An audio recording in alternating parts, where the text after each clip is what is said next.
నమస్తే, welcome to reflection news.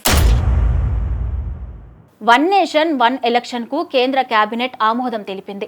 ప్రధాని నరేంద్ర మోదీ అధ్యక్షతన జరిగిన సమావేశంలో జమిలీ ఎన్నికలకు కేంద్ర కేబినెట్ ఆమోద ముద్ర వేసింది. ఈ పార్లమెంట్ సమావేశాల్లోనే దీనికి సంబంధించిన బిల్లును ప్రవేశపెట్టే అవకాశాలు ఉన్నాయి. దేశంలో వేర్వేరుగా ఎన్నికలు జరుగుతుండటంతో దేశ ప్రగతికి ఆటంకంగా పరిణమిస్తోందని మోదీ పలు సందర్భాల్లో చెప్పారు. జమిలీ ఎన్నికలకు సంబంధించి మాజీ రాష్ట్రపతి రామ్నాథ్ కోవింద్ నేతృత్వంలో అత్యున్నత స్థాయి కమిటీని కేంద్ర ప్రభుత్వం ఏర్పాటు చేసింది. ఈ కమిటీ 18,626 పేజీల నివేదికను రాష్ట్రపతి ద్రౌపది ముర్ముకు అందజేసింది.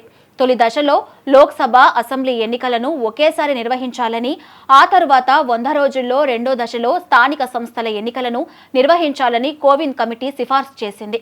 దేశవ్యాప్తంగా ఒకేసారి పార్లమెంటుతో పాటు రాష్ట్రాల అసెంబ్లీలకు ఎన్నికలు నిర్వహించాలంటే 6 రాజ్యాంగ సవరణలు చేయాలి.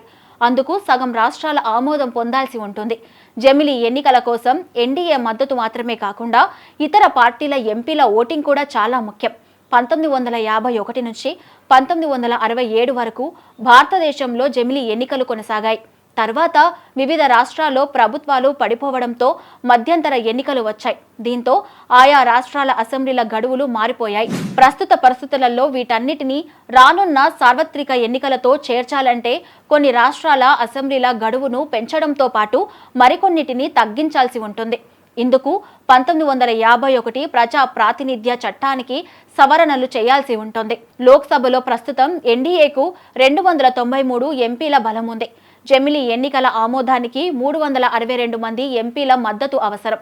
రాజ్యసభలో ఎన్డీఏకు బలం 121 కాగా జమిలీ ఆమోదానికి 164 మంది ఎంపీల మద్దతు కావాల్సి ఉంది.